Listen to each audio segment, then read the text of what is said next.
અમારી માવડી ક્યારેક તો ખબરું લેવા આવજે માવેલડી હો વાટ જોઈશ આવતા વર્ષે વેલા આવજો અમારા દશા માડી ઘર પાવન કરજો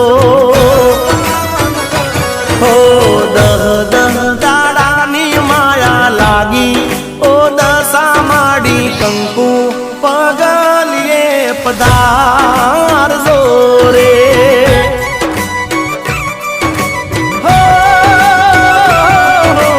આવતા વર્ષે